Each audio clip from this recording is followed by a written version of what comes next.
तो हाँ जी, horror story के दीवानों, हम आज भी आपके लिए एक हॉरर स्टोरी लाए। डरपोक लोग दूर रहें। अगर आप इस वीडियो को रात में अकेले देख रहे हो तो प्लीज अकेले मत देखना, अपने फैमिली वालों के साथ देखना, क्योंकि अगर आप अकेले देखोगे तो रात में आपको डरावने सपने आ जाएंगे। तो प्लीज मेरी बात मानिए, आप अकेले मत देखना।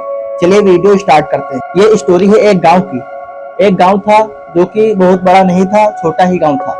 गाँव के चारों तरफ खेती खेत थे, आम के बाग थे। लेकिन वो गांव जितना शांत दिखता था, रात में उससे भी ज्यादा डरावना हो जाता था। गांव के बाहर थोड़ी दूर पर एक तालाब था।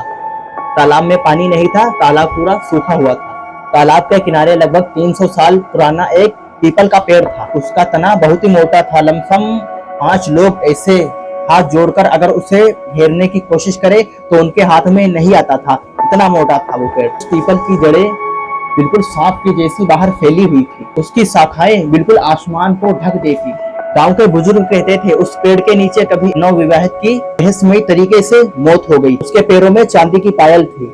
उसकी लाश तो मिल गई लेकिन उसकी पायल कभी नहीं मिली। उस दिन के बाद से हर अमावस्या की रात 12 बजे उस पेड़ के पास से किसी औरत की धीमी आवाज सुनाई देती है, मेरी पायल वापस कर दो। उसने भी उसकी आवाज का पीछा किया, वो लौटकर कभी जिंदा वापस नहीं आया। कई साल पहले गांव का चौकीदार भी वहां गश्त करने गया था। अगले दिन उसकी लाठी और टॉर्च मिली, लेकिन वो चौकीदार आज तक किसी को नहीं मिला। समय बीतता गया, नई जनरेशन इन कहानियों को अंधविश्वास समझती है। गांव में 3 दोस्त रहते थे, रवि, दीपक एंड सोनू। सोनू अक्सर इन बातों का मजाक उड़ाता था। एक शाम चाय की दुकान पर बैठे रवि ने हंसते हुए कहा, अगर सच में वहाँ भूत है तो आज रात चलकर उसे मिलकर आएंगे। सोनू बोला, चल आज फैसला हो ही जाए कि गांव वाले सच बोलते हैं या फिर डरते हैं। दीपक तो पहले मना करता रहा, लेकिन दोस्तों के समझाने पर वो मान गया। रात के लगभग 11:45 बज रहे थे। तीनों दोस्त टॉर्च, मोबाइल और एक कैमरा लेकर उस पीपल के पेड़ के पास पहुंचे। हवा अचानक पूरी तरह से बंद हो चुकी थी।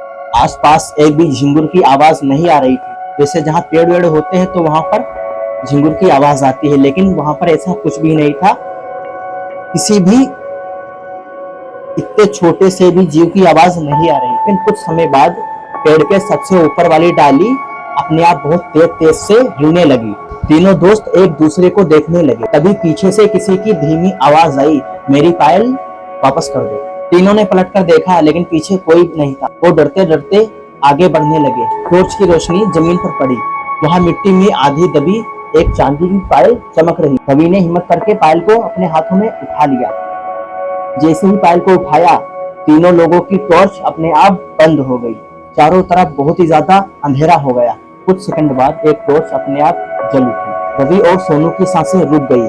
दीपक वहां नहीं, वो गायब हो चुका था। सिर्फ उसकी चप्पल मिट्टी पर पड़ी हुई थी और पीपल के पेड़ की सबसे ऊंची डाली पर ऐसा लग रहा था कि कोई झूला झूल रहा है।